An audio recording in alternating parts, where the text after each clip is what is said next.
back when I worked there. She was faculty emerita from Art Center. She writes for Fabrique, does a blog, regular blog. She's done radio, she's done curating, she's an artist, she's done all kinds of things. So very happy to have her, and also was on the board of Lace years ago, so many connections. I'm going to read a little quote from John Fleck. So I'm reading your quote, is that okay? All right. So John says, Jacki Apple's heightened artistic perception has opened my eyes to the meaning of my early visceral raw performances from the 1980s to the present, more theatrically polished ones. Her insightful critical writing not only changed the way I understood my own work and its role in pushing boundaries and breaking taboos, but also the performance work of my peers in times of political pressure. For anyone who wants to understand this history, this book is eye-opening, which is pretty great, kind of says it all. So I'm looking forward to hearing some excerpts. The book is hot off the press. We just got it in, so I haven't had a chance to look at it carefully. But it's a gorgeous book. All those of you who love books, as I do, holding books, and the reproductions are great. Jacki selected all these images for this book, so it's quite something. So enjoy, and the restrooms are that way. It is hot. Jacki won't mind if you get up and get a cup of water. You can still hear her, so you can do that. Feel free, and have fun today. Thank you.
That's what I think of Jacki.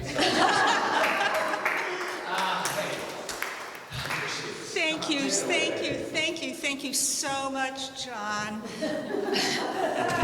What can I say? I've been watching John Fleck and his work since the 1980s, so that's half a lifetime for some of us. About a fourth of our lifetime. No. Almost half of mine. Oh, half. And I want to thank Sarah Russin for all her support and for putting on this event. This book has been 40 years in the making, and there are a couple of things I'd want to say about it, and then I'm going to read some passages. Everything in this book was published before in other publications, but most of those publications no longer exist. They're gone with a lot of other things from our earlier lives of the 20th century. There are not that many publications left. And if this book wasn't put out, many of the essays in it would probably disappear with time. So it was really a project to be able to create a history in the book for the future and for students in the future and scholars and other people. I had a fabulous editor, and I want to say a couple words about her because a few of you may remember her, Marina LaPalma, who used to live in Los Angeles and also wrote for High Performance magazine. And it was really a joy to work with her on editing this book. And it's in 7 sections, and we didn't do it chronologically. We did it by particular themes. So in each section, there are essays that cut across several decades. And the sections are the TV generation, media, culture, and performance, spectacle, film, and collaboration, crossing cultures, sound, space, and gesture, history restaged, prophecies past tense, the politics of culture, and concerning nature. So I'm going to read 2 excerpts that were originally published in High Performance magazine. The first one in 1986 and the other one in 1989. And I was encouraged by my wonderful editor there, Stephen Derland, to be provocative. And the first piece that I'm going to read was rather controversial at the time that it was published. It's called Commerce on the Edge, the Convergence of Art and Entertainment. And in some ways, it's turned out to be a bit prophetic. It is common knowledge by now. The avant-garde has ceased to exist. It has become a nostalgic memory for its remaining survivors and former practitioners. A page in history for the generation that followed. A page turned at the turning point of the decade.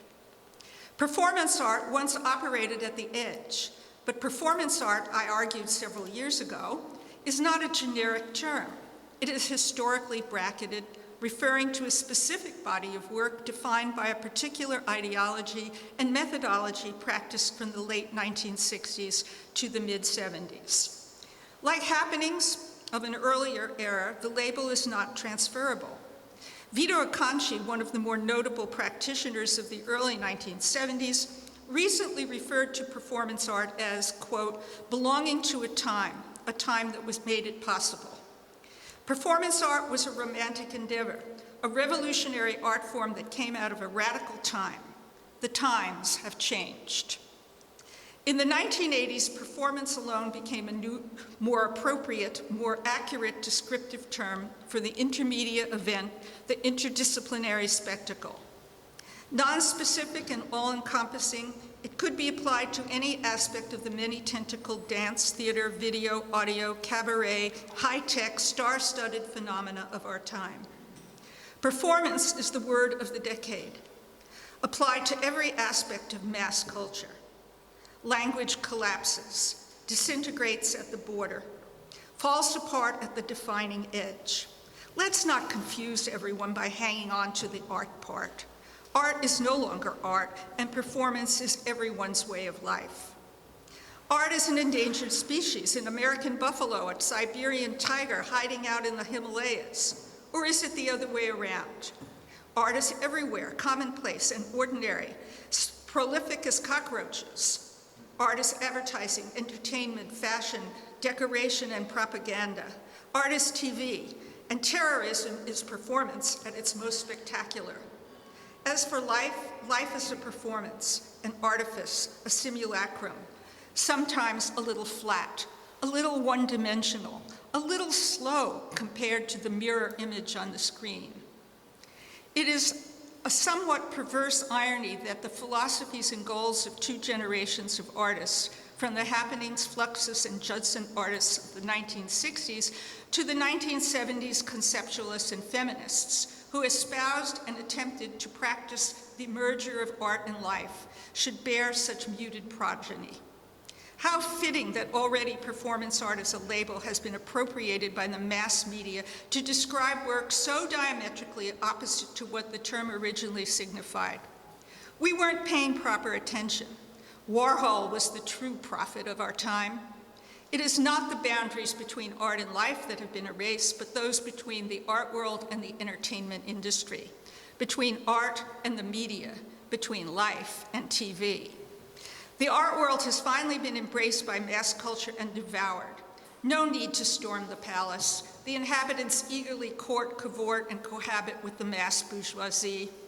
Their rewards include having their names and faces displayed alongside movie stars, athletes, politicians, evangelical preachers, and TV newscasters in the glossy pages of the popular press, who in return report with equal relish on their clothes, houses, cars, eating habits, sexual alliances, and social activities. Art itself is a performance, the artist a performer, and the product merely another designer label commodity in the marketplace. If you have any doubts, take a stroll through Soho, the Kmart of art, overstocked with bad, overpriced reproductions. And I'm going to skip to one other paragraph a little further down. This is the jargon of the industry, the new vernacular of art a la show business, or as they put it in the flyer, serious fun worldwide for an audience that demands, quote, new culture now. We're talking about big names and big bucks, fame and fortune. We're talking star talk and ticket prices for the well-heeled. This is the new establishment, the cutting edge at the center, art and performance in the Reagan era, the 3M era, marketing, management, and media. This is capitalism at work. This is America. No European-style socialists taint broad government support for the arts. Let's see if we can turn this thing into a profit-making business with a little wheeling and dealing Hollywood style. Package it and peddle it. This is our national cultural policy. This is performance today. And then the rest of the piece goes on to talk about a number of artists and works, from David Byrne and Laurie Anderson to Eric Bogosian, Whoopi Goldberg, Lee Brewer and Bob Telson and their Gospel at Kalanis, Lynn Hickson and Daryl Hannah in Legal Eagles, and finally, the Crystal Cathedral's Glory of Easter pageant. So Jacki, what do we, who were formerly known as performance artists, call ourselves now? Well, now we're in a whole new era, right? Yeah. And that's a subject we can come back to later about the rebirth. Okay. Okay. I want to read from this piece, which was, it was one of my favorite pieces for high performance, and I was encouraged by Steve Derlin to go the whole way on this. And so it's the longest piece I'm going to read. It's a very long piece, but I'll read a few pages. It's a smoggy, overcast afternoon in America. A jaundiced haze hangs over the horizon, and the breeze that's blowing off the Potomac has an unpleasant, noxious odor, like the mix of expensive cologne and gaseous farts. Oh, I forgot to say the title of this piece was Slouching Toward the Next Millennium, Some Meditations on Art in the 21st Century, and it was written in 1989. It's no longer morning in America. The shiny white paint on Ronald Reagan's picket fence is cracking and beginning to peel. That's what happens when any painter knows when you try to cover over those grimy old oils with fast-drying acrylics. It doesn't hold. The 1980s are over. Slippage has begun to occur.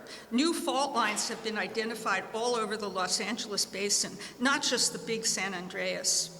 They're running north and south, east and west like a grid of shifting social, cultural, and economic demographics.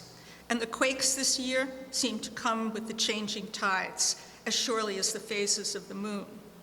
There are cracks in the foundation of power around the world. There are rumblings of change swelling into a roar. Things are not as they appear on the surface, or maybe it's just that we aren't looking and listening properly. It's dusk in America. It's the end of the decade, the end of the 20th century, and the earth quakes. The center has become unglued. The center has moved elsewhere. The 80s are over. The decade of glitzy surfaces and snappy slogans, of high-fashion cynicism and glamorized greed is done. Dynasty has been canceled. As Donald Cuspid put it in his critique of 1980s art, the opera is over. But it was a soap opera, a television infotainment docudrama, a decade-long maxi-series, a retro fantasy, quick fix, hot flash, hyped-up hit, as if wearing dark glasses could keep out the night, as if other voices would remain silent just because they didn't have the microphone, as if things could replace thoughts. The year 2000 is upon us.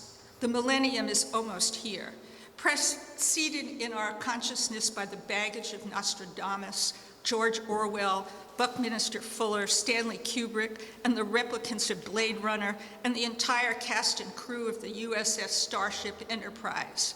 Beam me up, Scotty, into the next century, into the next millennium. And I'm gonna skip the flashback part and go to fast forward. 1989, the 80s are over. Everywhere else, the natives are restless. They're taking to the streets with raised fists and raised voices. They're sending messages across the borders on fax machines. Peter Sellers bobs up and down on stage, his spiked hair standing out as if he's electrically charged by the energy his brain is generating. He is talking to an auditorium full of students in their 20s about the journey we are all on together, the mission we have. He's talking about passion, imagination, invention, commitment. He's talking about the role of the artist in determining the future we will inhabit, about making a difference in the world. He issues a dramatic challenge to the status quo, a leprechaun Pied Piper talking about the 21st century in terms that have been out of fashion in the discourse of this decade, even viewed with contempt. But that's over now. Notices have been posted in the forest of empty signs. It's 1990 and it's now high noon in America. The old men will die, but who will replace them? Who will lead us across the threshold of the millennial gateway? The Christians and their crusades set the agenda for the last 1,000 years. Who will set the agenda for the next millennium? An uprising of Japanese women that will shake the foundations of 1,000 years of tradition? Hordes of Islamic fundamentalists ranting dark age ideology while brandishing up-to-the-minute high-tech weapons? Greenpeace activists determined to save the ecology of the planet and lead us from self-destruction to life preservation?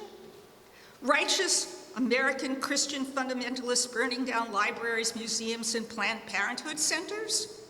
Telecommunications conglomerates? Chinese students? Enlightened extraterrestrials? Biochemists creating life in a jam jar in the laboratory? Genetic engineers? Artists? Writers? And intellectuals?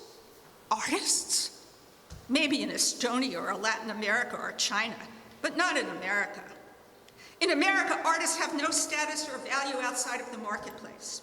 In America, artists have been co-opted by the values of the marketplace. In America, artists are an elite clique of ineffectual intellectuals talking to themselves. In America, artists are lazy parasites who should get a job. In America, artists are black Marxist homosexuals. In America, artists are all the white lackeys of the rich.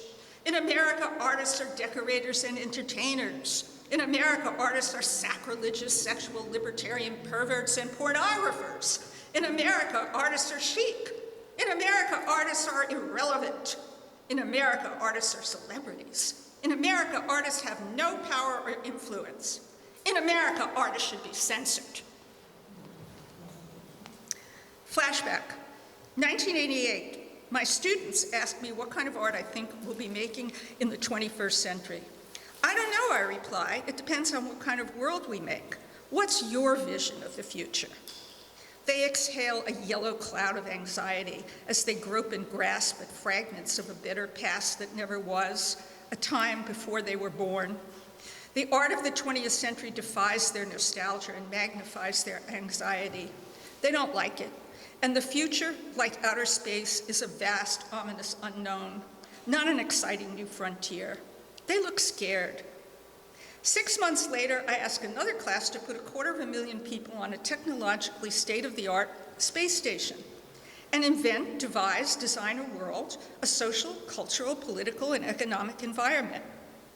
Nobody comes up with anything. That scares me.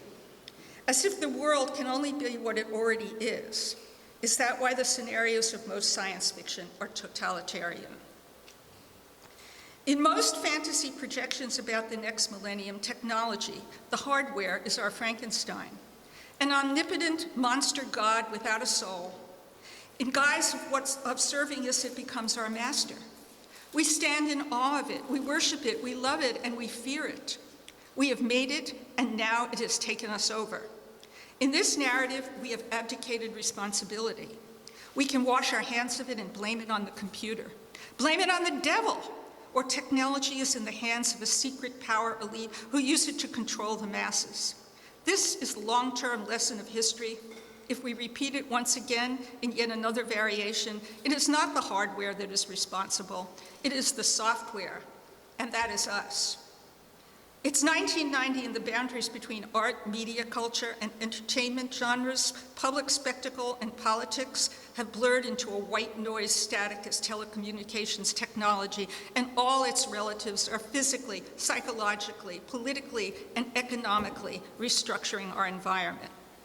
It's 1990, and while science is busy probing the mysteries of life and the universe, art of all disciplines is in a crisis of cultural and social identity, a crisis of purpose and meaning and function in a society in crisis, in a world that could go either way, into the black hole of its own bad dream, or into the light of a revolution in perception and understanding.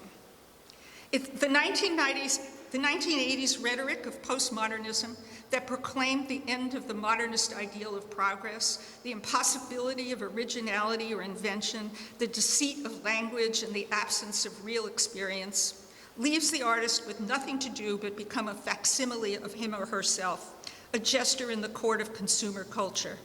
It is essentially a fascist vision that supports the prophecy of the dominance of technology over human consciousness, conscience, intellect, and creativity, as if things could replace thoughts.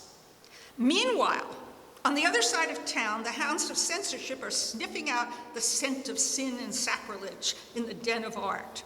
Fat pink men with limp dicks and big sticks are snapping their righteous jaws at the tongues and balls of the offenders in order to stop the spread of distasteful ideas before they corrupt or debase an already corrupted society.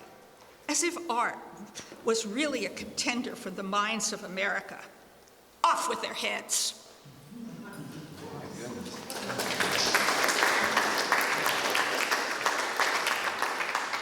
There's another 4 pages of that, so, You gotta buy the book to read it. which goes into a whole lot of other things. But that was 1989, and when I had to reread 250 pieces to have this edited down to 57 essays, and when I read this piece and went, what, 1989? It felt so eerily and strangely prophetic, as if, you know, we've jumped 30 years and nothing's changed. Well, I said you were an oracle, a soothsayer. I mean, yeah, you put a jinx on the next 30 years from what you wrote. You know, artists are irrelevant. They're the you know, the scum, the parasites, the Marxist homosexuals. So what is the relevance of art today in this hyper, techno? Well, world? that, of course, you realize was a satire of contradictions written at the beginning of the culture wars of the 89, 90, right. when you were Sure. fighting the NEA, right? When you were declared to be, one of those disgusting perverts, right? I love that you actually wrote something in, is performance art dead? That was 1996. 1996. Right, yeah. that was the sort of answer to the revival.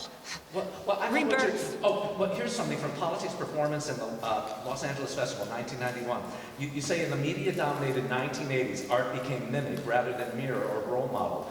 Much of its imagery seemed to comply with prevailing values, even when it purported to critique them. Effectively co-opted by the marketplace, art in the 80s was rendered politically impotent, until that is, art about AIDS gained high visibility, and sex itself became political until the economy began to collapse, the Cold War ended, and the pro-choice movement began to change the outcome of elections, until Jesse Helms and his cohorts decided to make art itself a political scapegoat, suddenly shifting the politics of art from the art world into the public arena, thus inadvertently resurrecting an avant-garde and bestowing upon its astonished artists the status of powerful adversaries. I mean, there's a lot of shit going on today. Is there possible that the shit going on today could manifest something like that? I think it's magnified 10 times bigger. And in some ways, I think it's more paralyzing today.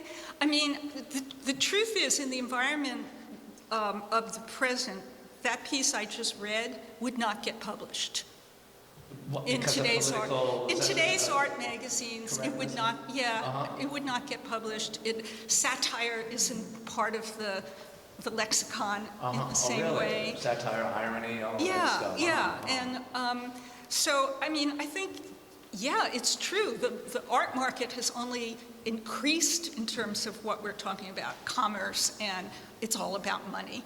And so those people who the center is now at the margins in a certain sense. That's where the action is. The center is at the margins. Meaning, or the margins are at the center in a different way. Think of it this way. If the marketplace, if art has become, just another commodity for the auction house, then it's the work in a space like this that becomes radical and important to get. And where we are seeing, in some ways, the rebirth of performance art as in its original meaning as a visual form, taking place in galleries and spaces like this, not as commercial, but in completely non-commercial environments. When you say visual form, do you mean like what's hanging on a wall versus performance? No, I mean performance art as a visual, durational process, material-based, right. as opposed to the theatrical context, which has dominated the past 30 years. So perhaps this pony show that we're living through might be impetus for artists to once again reclaim some power? One would hope. Hope springs eternal. Hope springs eternal, right. I mean, I can't, I don't feel capable at this stage in my life of prophesizing anything when we live in this environment where every week something happens that you thought could never happen. Right. Every day there's another piece of news that seems beyond the pale. Hey, can I just read a little short thing about you when you, from Flashback, which you did read? It says, in 1981, I left New York and came to Los Angeles, not to escape into some fictional paradise of sun and surf, but in order to face the future in the hard, bright glare of high noon. LA was the checkpoint into the next century, the place where nature, cultures, and technologies would collide. Boy, what happened since 1981? But the 80s were rich times for all of us. Yes. All of us were born, so to speak. Well, Barbara, you were born earlier than that, but way longer than that. But for myself, Deborah, the 80s, I mean, really, there was, we were all, it was, LA was a lot of my friends from New York were coming out here. There was just a sense LA was where new stuff was happening. Exactly. Does LA still have Well, the difference was that LA, and Barbara particularly will recall this, there was no there weren't any structures. There was one museum, there was, a couple of alternative spaces. Artists were independent producers. It was the Wild West, yeah. And when I came here in 81, the spirit of it was anybody could do anything. Anywhere. It didn't have to be sanctioned. It didn't have to have the sort of stamp of approval of a major institution. And people were just creating work and taking spaces and going anywhere and just doing whatever in all kinds of forms. And the emergence of, that first piece which I mentioned, the emergence of a new generation, which was written in '84, Performance in the '80s, the TV generation, which is about Lynn Hickson's work and all the people who were part of that circle. People who studied with Rachel Rosenthal and people who studied with Rudy Perez. Tommy Cleater being one of them, right? Yeah. I would like to read some more recent things, because that kind of answers a little bit of your question. And also because the book covers a lot of different forms. And so I want to read a piece called Terry Allen's Radio Cinema, which was written in 2000 originally and re-edited in 2018. This is a quote from Terry Allen. In West Texas, there's really no reason to have a memory until you get that first car. And usually when you get that car and take it out on the highway, it's just a flat farm road at night, and you drive it as fast as it will go, and you turn the radio up as loud as it will go. And one of the voices I remember during my adolescence, it was like the first kind of outside voice, was Wolfman Jack, who was a little radio station in Del Rio, Texas. And then he goes on. Radio, especially, is really about images for me. It's not about language per se or theoretical musings. It's really about making an image happen that gets into your brain. I think it is about cinema. I think you see it. If you listen to it, you don't have any choice but to see it. Radio cinema. The phrase itself seems a contradiction in terms. Unless, of course, you came of age in a car, speeding down the American highway, with the radio turned up, pumping out the soundtrack to the widescreen panorama, playing itself out on the windshield. Big cars and rock and roll and gravelly voiced disc jockeys traveling down Route 66 from the New Jersey suburbs all the way to LA. Rebel Without a Cause meets The Graduate.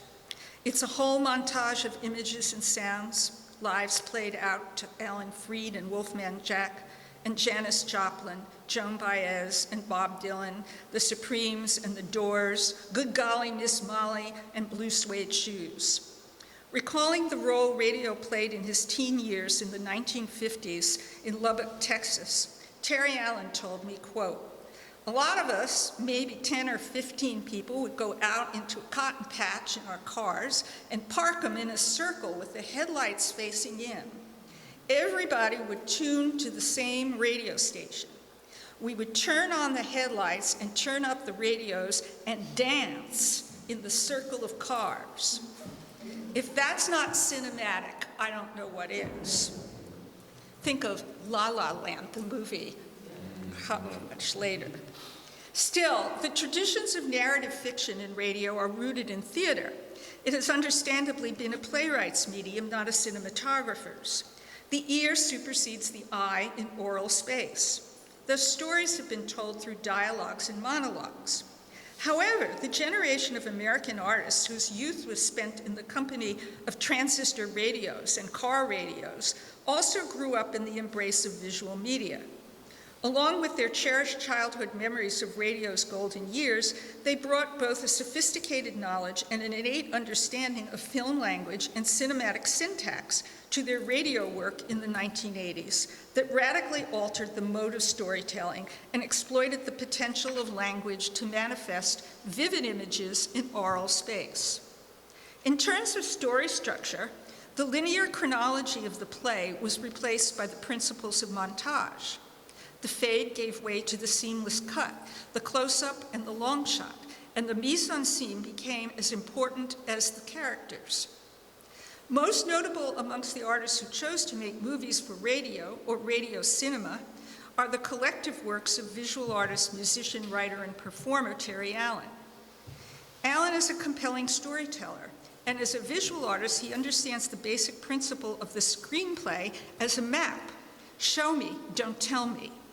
Employing the screenplay format and numerous filmic references within the text, as well as a consciously imagistic mode of storytelling, Allen also brings to his work a recognition of aspects of American life not usually represented in contemporary art, that of white working-class culture and history. He is also known for his politically sophisticated but down-home, in-your-face lyrics and eclectic, hard-driving country band. As a songwriter and musician with a Texas country voice, he is also cognizant of how to turn 4 minutes of words and music into a technicolor mini-epic that resonates with the history of where we have been and where we come from. Thus structured like treatments for feature films, his 27-minute radio pieces are vivid portraits of American life. They are also a form of cultural autobiography, in which the landscape of the American psyche are seen and heard not only through our cultural icons and images, but in the rhythms, cadences, and intonations of speech. Speech is culture. Bleeder. Nowhere is this more evident than in Bleeder. Allen understands not only the power of radio as a storytelling medium, but the capacity of sound and the sound of language to conjure up vivid images that are as essential to the central narrative as the progression of the story told through the characters. In Bleeder, the recollections of one woman recounted a distinctly Texas vernacular accompanied by a prairie wind, hymns and songs evoking the 50s and 60s paint a vivid portrait of a piece of America through the fictional biography of one man. In this instance, the central character to which the title refers is a hemophiliac who hates Dracula movies. Quote, maybe because he spent his whole life living off other people's blood. He was a huckster, a politician, a possible gangster, a charlatan, a religious fanatic, a drunk, and a great storyteller, born of oil and married into cattle, and was the only person I ever knew who had no conscience whatsoever. Like all of Allen's titles, Bleeder functions as a metaphor that encompasses more than its original reference. This work is a parable of America letting blood, America in the era of assassination in Vietnam, America then and now. The telling of the story is an act of recollection and a revision of history. Welcome to Lyndon Johnson's Texas of backroom politics and big deals, cattlemen and oilmen, and women with big appetites and big hair, men with big hands, big talk, and big cars. This is also the Texas of revivalist preachers and TV evangelists, of hustlers and gamblers, whiskey and guns, cash through Christ, the Kennedys on the cross, blood money, faith betrayed.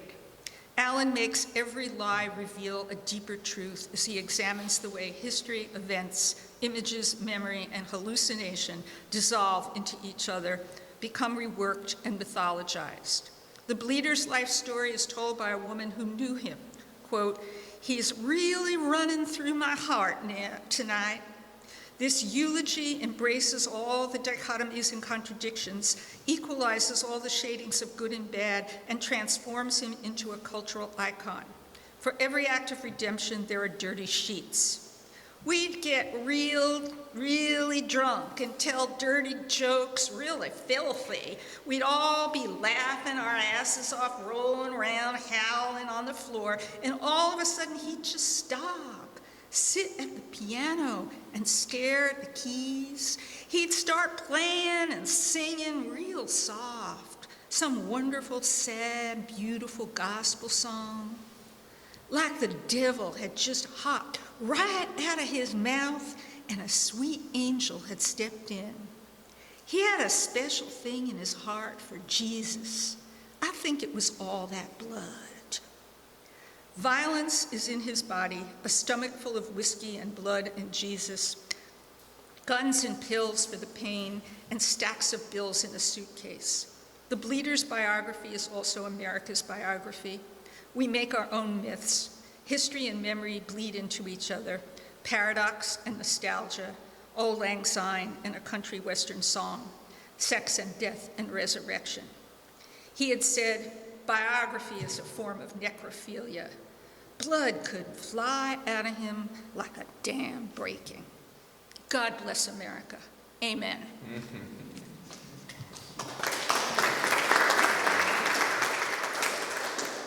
You know, man, I used to, back in the day, I look forward to when Joe Frank would come on the radio. Remember Joe Frank and like Fireside Theater, and boy, we just don't have that. Has radio art gone the way of journalism? I mean, there's, What happened was in the 1970s, the emergence of FM radio, and in the 1980s, it was a place where public radio, Pacifica Radio,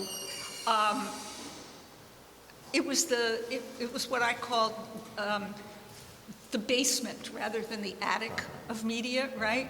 And in the basement's a good place for revolutionaries to plot things, right? And so you pretty much could do anything you wanted. And New American Radio, which was created by Helen Thorington and Regina Beyer, commissioned and broadcast and distributed a whole body of work that emerged in the 80s and through the mid-90s and broadcasted on satellite. So it had a huge audience, and it was very much about infiltrating mass media, you know, because people listened to it that wouldn't normally be exposed to your work. I mean, I once had somebody call me up when I had my radio program on KPFK. What was that, Soundings? Soundings. Yeah, on KPFK. Yeah. Right. And called one night and said, you know, there was a piece I heard a few weeks ago, and I've been thinking about it, and I wish I could, how could I get hold of it? And I said, well, do you know which piece it is? And could you describe it? And it turned out he started to describe a piece of mine called The Garden Planet Revisited. And he said, you know, I've been wanting to call, but, you know, I had to wait till I'm out of uniform. And so is there a way you could send me a cassette? And so, yeah, I took down the guy. And I thought afterwards, in uniform, is he a fireman? Is he a cop? Is he, you know, what? You know, and this was not my normal audience, but it was because it was radio and people flipped the stations in their cars, and that's where he was listening. And so the end of radio art really is the result of the internet. How long did you do Soundings on KPFK for? 14 years. 14 years? Yeah. When did From it wrap? 80, end of 81 through 96, more than that. 82 to 96. And you attribute that to the internet kind of The end of it? taking away the Well, no, audience? the end of it was when the station got rid of all the artists because we didn't raise enough money. Oh, okay. You know, they didn't, because our audience was often young people who didn't have a lot of money. You So know, for 14 students. years it was okay? Not making a lot of money, Yeah, and but all then of a it was sudden- the mid-90s and everything. Oh, they were cutting funding probably for the station as well. Yeah, Ah, right. okay. You know, with the culture wars. There was all that stuff that went on. Parasite, Yeah. radio artists. I'm watching the time here. Maybe I'll skip, I was going to read two more pieces, one short piece, but maybe I'll skip the shorter piece and just read the Faustin Hey, Lincola piece. your What do you call, think? sure, and people can ask questions. Yeah, well, although this is actually, this is just one page really, so I'm going to read this because it's so relevant to the moment we're in. It was written in 217, Staging Politics, Allegory versus Satire. Both history and art have demonstrated what happens when the language of politics and its ideological positions have been emptied of meaning and turned inside out. Belief replaces facts, emotion supplants reason, and expediency supersedes ethics. 20th century writers and philosophers who have tackled this dilemma in various dystopian works have issued a warning for the future. Orwell's doublethink is fully operational in the cacophony of the information economy across the political and social spectrum. And much like the populace of Albert Camus' 1948 play, State of Siege, we have not paid attention until the most dire signs are upon us, and we find ourselves trapped inside an endless cycle of lies, hypocrisy, denial, and fabrication. Thus, the revival of Camus' parable of political despotism and demagoguery and a population under siege is indeed timely on more than one level. I'm going to skip that to the other part of this piece, which is called Truth, Lies, and Videotape, Deconstructing a Philosophical Conundrum. If Théâtre de la Ville, Paris' production of Camus' State of Siege is a political allegory in the form of rhetorical spectacle, Chilean director and playwright Guillermo Calderon's latest work, Metaluna, is a postmodern deconstruction of the mediated political landscape in both its performance structure and interrogatory content. Is there an objective truth? Or is what is truth or false a matter of context and perspective? When an art activity interfaces with actual political violence and its ideology, what is the outcome? What constitutes a lie versus a fabrication? And if the fabrication is an artwork, can it reveal the hidden truth behind the political falsehood? An investigation into these questions provides the structural architecture of Mate Luna.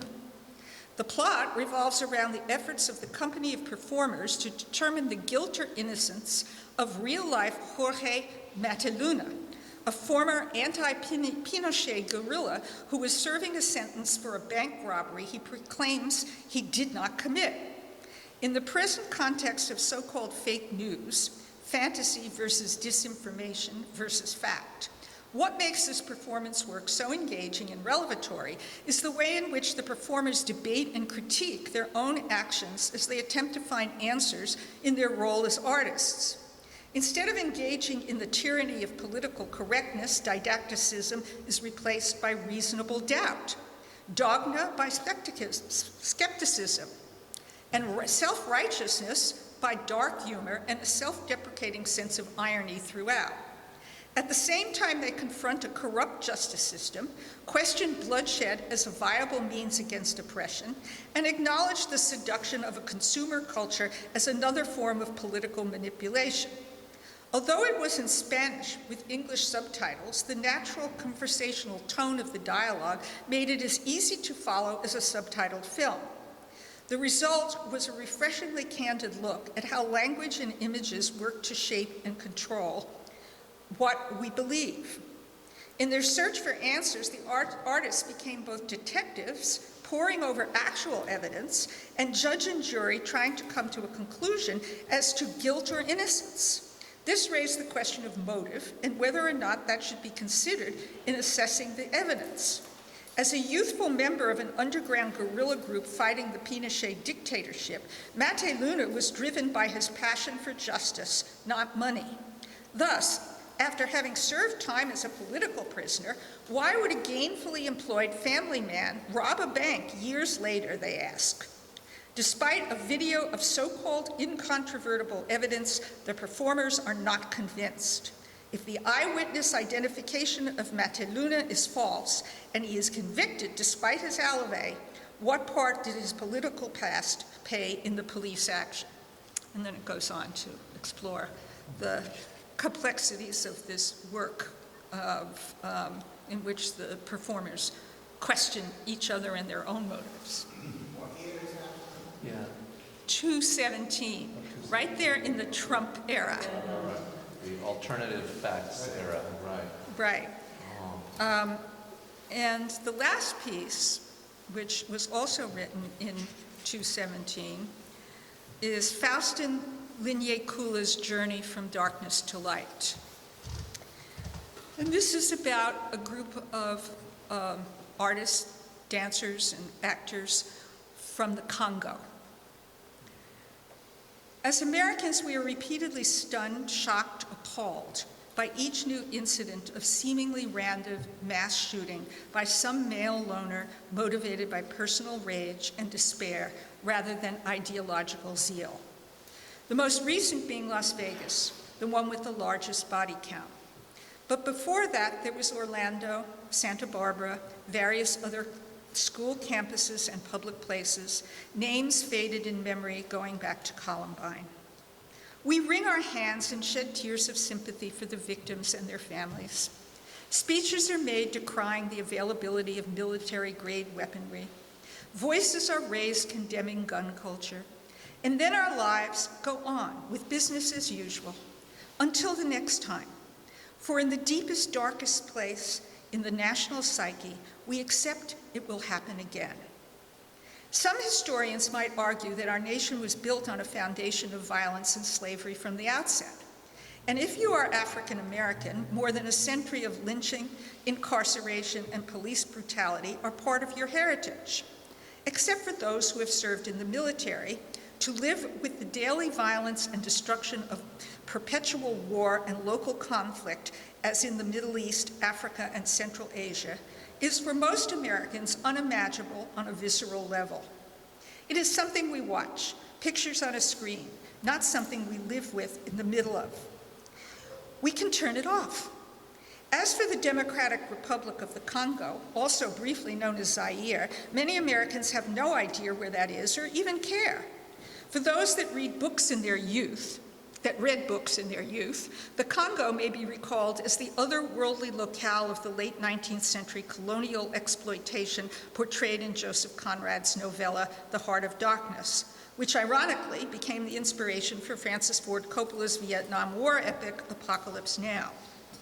In 2012, Jeffrey Gittleman, the East Africa bureau chief for the New York Times, described the Congo as, quote, a never-ending nightmare, one of the bloodiest conflicts since World War II, with more than 5 million dead, unquote.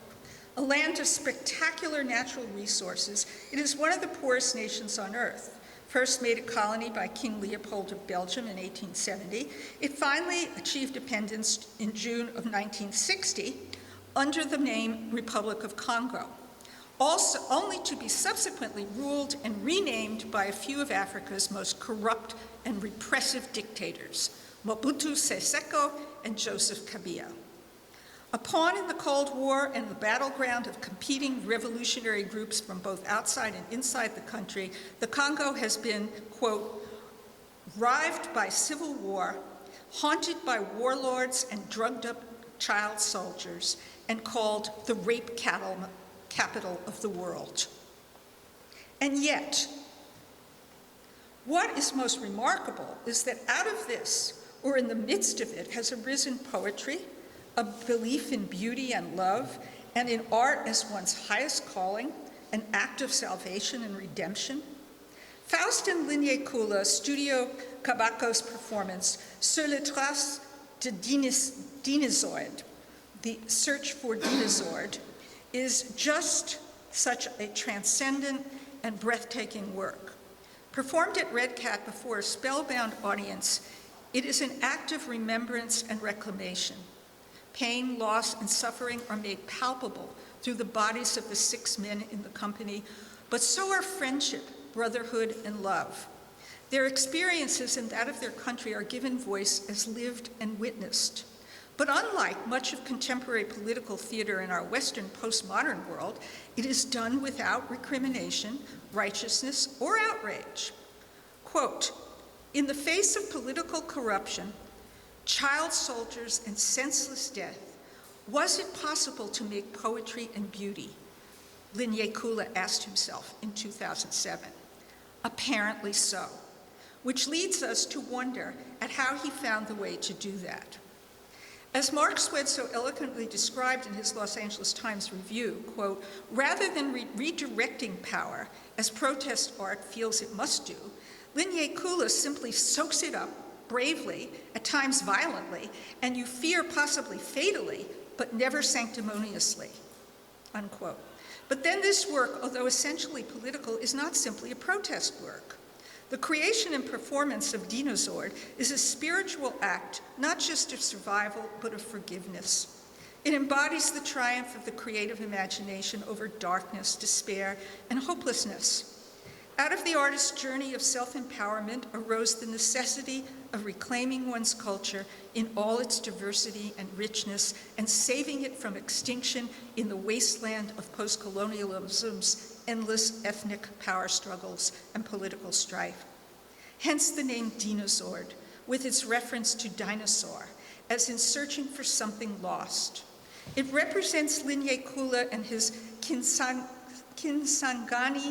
Studio Kabako colleagues' sense of themselves as, quote, the last of a tribe.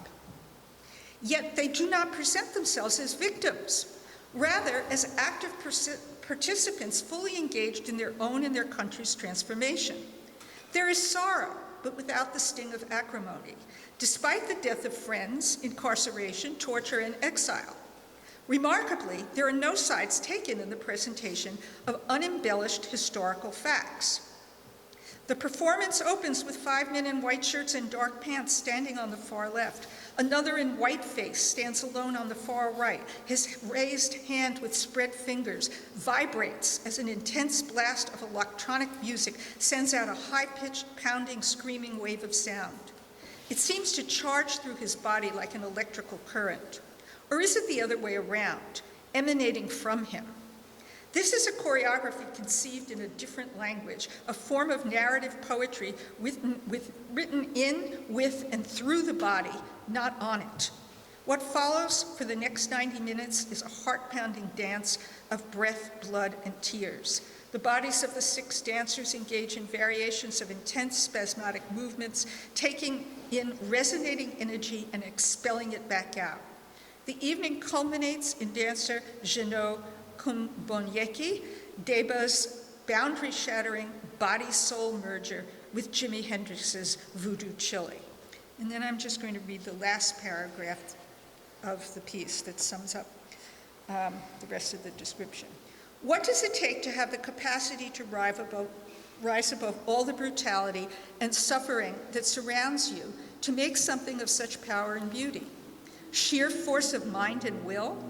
A moral imperative so strong it conquers fear? A deeply held spiritual belief in poetry, beauty, music, and dance as essential to the life of the body and the soul? Or is it a resilience grounded in an idea about what it takes to become a fully integrated and conscious human being, and thus a liberated one?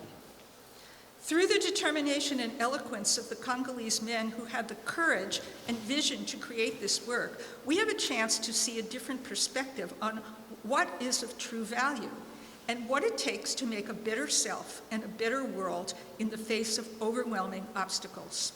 There are lessons to be learned here.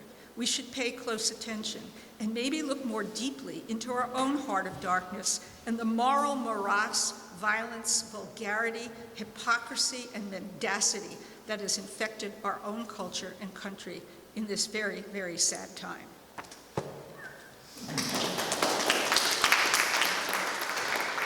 So I think you can see there's a big difference in voice between 1986 and 2017, which reflects a change in our times. Hey, you know, Jeff McMahon gave me this great thing, because you brought up beauty, searching Right. for beauty lost, and he said that, because that's kind of, he says, ask Jacki to talk about beauty, how she sees it aesthetically and how she views it socially, politically. Oh my God. Jeff, what are you doing? Well, it was just, I felt a good segue, because you do talk about beauty, and it seems to be a motivating force, how to overcome the forces of darkness. Well, there's actually a big piece from High Performance that was written in the early 1993 called Beauty and the Art Beast, which is all about, you know, beauty and its absence from the discourse of art and modernism. And it was, the piece was inspired by an exhibition at LaPalma of kimono, or kosode, and in which poetry and beauty are worn on the body and are so integrated into the culture that aesthetics matter in every aspect of life. And so, you know, yeah, it's my belief that aesthetics do matter and that they affect behavior to a certain degree. And the breakdown in between public and private and how we now present ourselves in public space and behave in public space has, in some ways, is connected to that breakdown and to the lack of aesthetic values as something important in our cultural spirit. There's so much ugliness in the world, and unawareness in the age of the phone of everything around us. So 2019, 2 years after your last writing here, I mean, how we evolved from 2017 to 2000? Oh, it's just gotten worse. Well, you know, the last two pieces that I published, one was about Meredith Monk and the restaging of, over Atlas. Atlas, which was, Meredith loved the piece, but we won't go into that. And then I wrote this piece. I thought, I went to Elizabeth Warren's town hall, in part because I'm just, John, you and I you've talked about this in your performances, Jeff and I have talked about it, about the importance of the live audience and the live interaction of presence, of being there, and how different it is from watching something on a screen. And, you know, why theater is so important, why performance is so important, and in the way in which it connects with an audience. So I was thinking about, you know, performance on the political stage. And so I went to Elizabeth Warren's town hall at the Shrine Auditorium. And it was amazing. And I ended up, you know, and I can't help it, you know, I'm just always there with my notepad, you know, kind of watching people and taking notes, but, you know, oh yeah, I wonder what's happening here, and taking all these notes and snapping pictures of Elizabeth Warren, who was extraordinary as a performer. I mean, she was a great performance artist. And the reaction and the dialogue that took place between her and people and the audience, the way that she engaged with people in this live situation, was really important to see, you know. And I mean, I'm sort of interested in going to a few other such town halls. I don't think anybody else is engaging in quite this way. You know, to go to Kamala Harris's town hall, you have to pay $46 and whatever. But, so it was like taking a different, you know, it's a lighthearted piece in a way. And it kind of ends with a feeling of hope, you know, that people were so responsive and inspired. And also, you know, some commentary about looking at, you know, who was in the audience, who made up the audience, and was that affected by the time of day and place and all of that.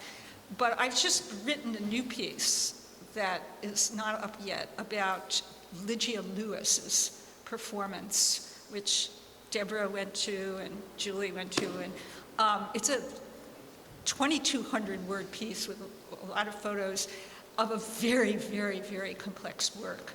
And I really got stuck into all the... That was a red cat? Levels. Yes, it was a red cat at all the levels of it and the way in which she wove them together. When's that coming up? Hopefully in another week. On February? It's a pretty dark in piece. February or what? On my column. Oh, on my your column, okay. Yeah. It's a pretty dark piece. It was a dark performance, Okay. and unnerving and unsettling, and left one with a great deal to think about, which is the kind of thing I like to write about. But as dark as your pieces are, there's always cracks of light Yes. through the darkness. Yeah. Yes. I never want to go hang myself afterwards. No, I mean, humor is important, right? Hey, does anybody have any questions for Jacki? What's your favorite color? Aquamarine. Aquamarine, you know what color? Aquamarine, my kitchen is painted aquamarine and white, and my bathroom looks like the inside of a swimming pool. Oh. Okay, you have more questions. Oh, do I have more? Well, I was gonna, I don't know, open it up to everybody else. I mean, you know, when I hear you read, I'm so aware of your multiple identities. You know, you're a writer, you're an artist, you're a critic, you're a teacher. You know, how long did you teach at Art Design Center?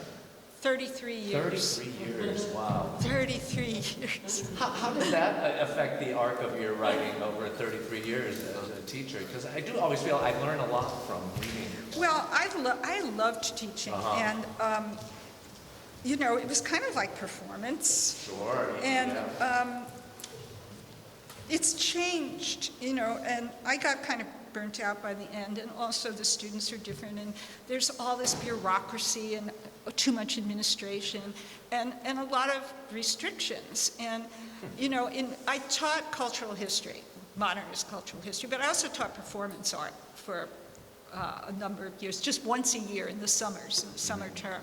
And most of my students were not ever going to be performance artists. They weren't even fine arts majors. They were mostly design students, a lot of photographers, filmmakers, graphic design. I even had transportation design students take performance. And why did they take your class then? It was liberating for them. Ah, good. It was, I remember there was one girl, she was a graphic design major. She was a Korean foreign student. And she was also a little bit religious. Anyway, she came to me before the class and she said, I really want to take your class, but I'm terrified. I'm so scared. And she said, but I have to take it. And she said, I want to be able to express myself. And I said, don't worry, it'll be fine. It's an intimate group. There's a lot of trust. Everyone supports everyone else. You'll be okay. This girl was transformed in this class. She did pieces that had other students with their mouth hanging open. She wrote poetry in Korean and smashed traditional dishes, and I mean, it was amazing. And by the end of the term, she was a new person. She was, as she said, I've been reborn as myself. Wow. And she changed her name and changed her department. Wow.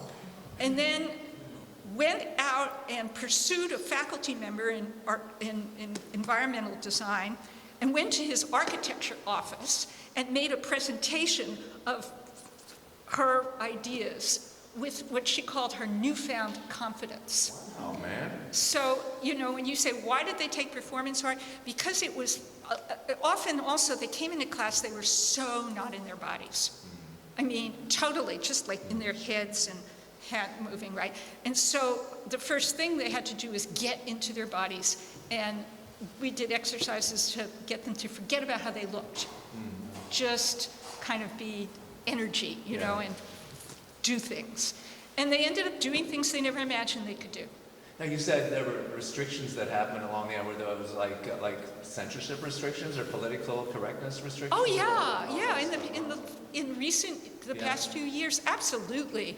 I mean, things that, for example, I taught a class on the 60s, on the cultural history of the 60s. And and it was topical, and we had different weeks with different themes. And one was about the 60s and the mainstreaming of black culture. And one of the reading pieces was Amiri Baraka's, Leroy Jones, right? Play, The Dutchman. And if anyone's familiar with that play, it's a very intense piece of work and a very important piece of work. And, we read it, parts of it aloud, and we discussed the dynamics and things in it. In my last year, I would never have had them do that piece. It would have, upset somebody. Oh, they could have reported you to the... Yes. There were a whole bunch of things that I didn't do anymore. Self-censorship, huh? And students told me in the last year that my class was one of the only classes where they felt they could say what they thought. Because I said, okay, fine, you have a point of view. It'd be obnoxious, So they can say what they thought, but you sometimes would have to be careful what you said? Well, I encouraged them to debate ideas, to not be afraid to, and if you say something and somebody else, goes, wait a minute, okay, explain what you mean, have a conversation. Explain what you are thinking and why you're thinking that, or why you believe that, or whatever. And I did something in a class that in the earlier part of in the 2000s, there's a wonderful videotape of the LaPalma made of the Degenerate Art Show that was restaged at LaPalma back in, I think, the 80s or 90s something. And so it was an hour-long documentary tape, and my students were all required to watch the tape on their own. And I drew up a series of debate questions, and I asked the students to divide into two groups, and they could choose. One group would be Nazis, and the other group would be artists. And then we would have a staged debate about all the issues raised in the tape. You know, and the point of that was, how do you work through these ideas? And I said to them, a lot of them was like, oh yeah, I want to be a Nazi, right? Until they had to actually argue the ideas. Then they got like, I don't really think that, or I said, that's not the point, you know? And the same thing, sometimes the artists couldn't argue because they had to do a little research, you know, and I gave them the questions in advance, you know, it's like, why should this art be censored?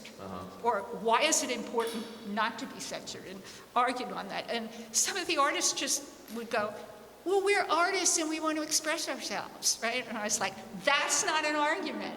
And some classes did really well, you know. I had a student who was a little older and from China, and he was on the Nazi team, and he was really good. He was outstanding. I said to him afterwards, I said, you would have made a great Maoist. I mean, your ability to, you know, do propaganda. And he said, no, I'm not a Maoist. But he was countered by a girl on the artist team, a Japanese girl, who let him have it big time and gave him a lecture and shook her finger at him. So, you know, yeah, it was a performance in class.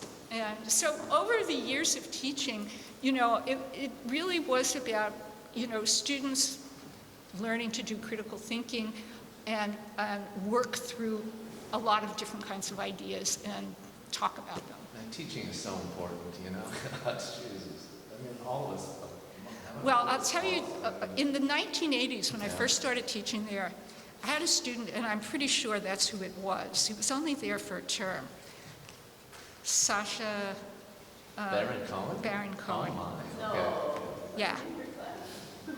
Wow. Baron Cohen, right?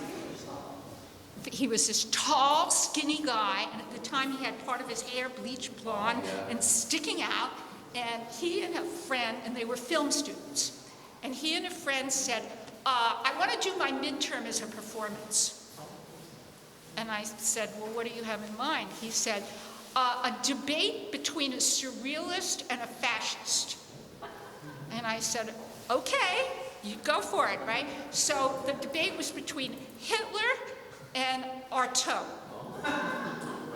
And he didn't play both characters, did he? No, his friend played one and he played the other. It was outrageous, it was hysterical, it was really good. And then, you know, he never came back to school after that.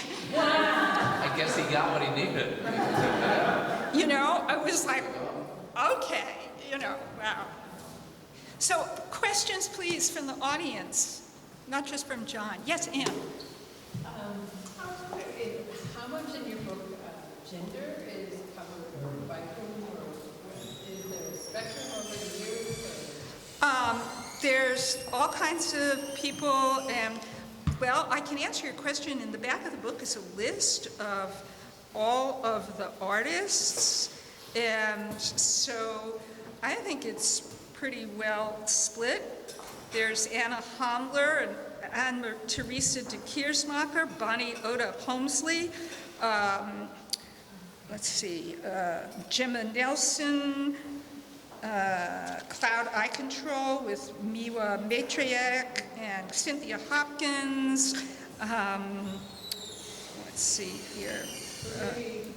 Helen Thorington, Yojin Kim, Jawola Willage, the Urban Bushwomen, and so on down to Leslie Labowitz, Laurie Anderson, Lynn Hickson, Jill Crozen, Molly Cleater, Jessica Emanuel, and a whole lot of other people that are inside of Lula Washington, Mint Park, Meredith Monk, And so Robin Bissio, and so on, it goes on, and Sheila And they were all dealing Davies. with gender issues? No, these are just all the women. She's asking if there's, so yeah, it falls pretty equally between the men and the women in terms of the Maybe that's pieces. not my question. I'm assuming that you would cover a lot of women artists. Maybe that as a subject of gender, whether you're seeing big changes. It depends, you know, I don't make my choices based on those things. I make my choices based on work that I consider interesting and worth writing about and that I want to write about, regardless of gender or race or ethnicity or whatever else. It's the work. And so some people's work may address those issues and others may not.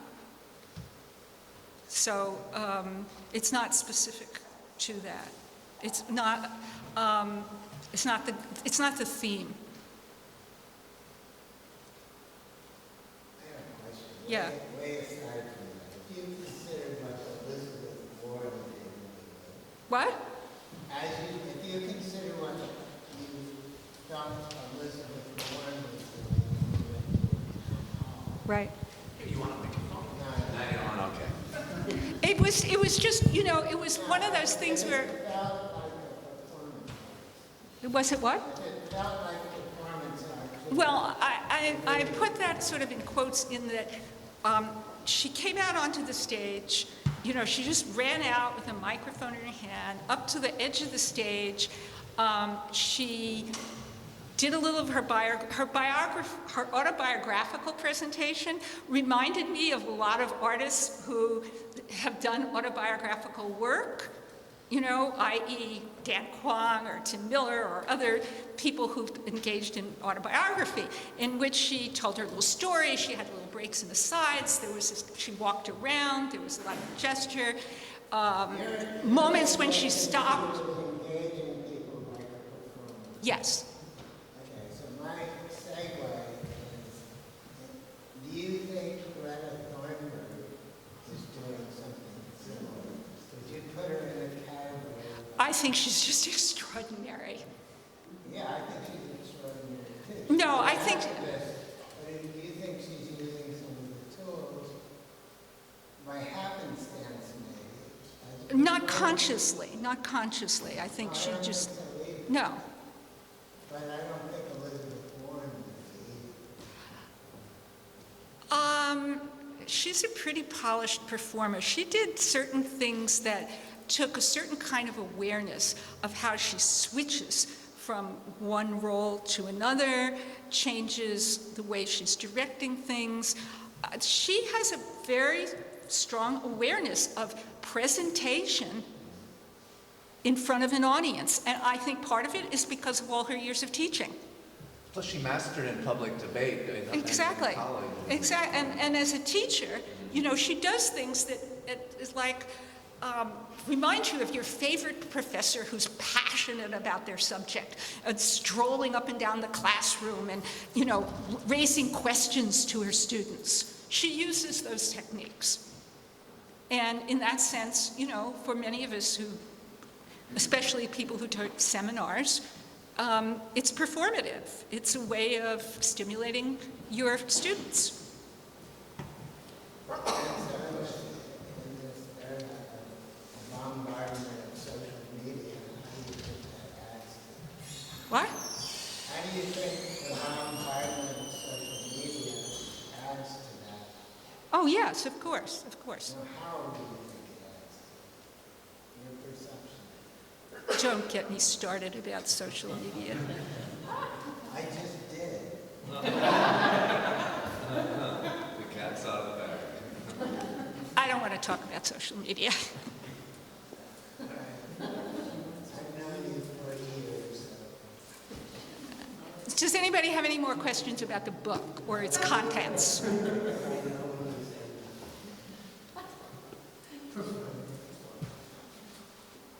No more questions? I have a question. So Yes. Jacki, are you an optimist in the end here? I would say if you'd asked me that question 2 or 3 weeks ago, especially after I finished reading Bill McKibben's book, Falter, Is This the End of the Human Game? I would have told you that I am totally pessimistic. But after this week, and the spectacle of this week, I'm feeling like, yeah, you know, it's possible. It's possible. Between Greta at the UN and, you know, Trump babbling, you know, I'm waiting to, as I was saying to John, I'm waiting for the great moment when I want to see Trump on television, foaming at the mouth in rage at everyone, accusing them all of all the things he's done, and exploding into a stroke in which his face becomes distorted and his body crawls around and he's like, "Ah!" That's your answer to being an optimist. No, actually, I'm optimistic. I'm optimistic that I could imagine Kamala Harris as Attorney General of the United States putting all of them into armed jumpsuits. That's what I want to see. I'm optimistic seeing. Because if she was Attorney General, she would prosecute everyone. Off with their head. Yeah.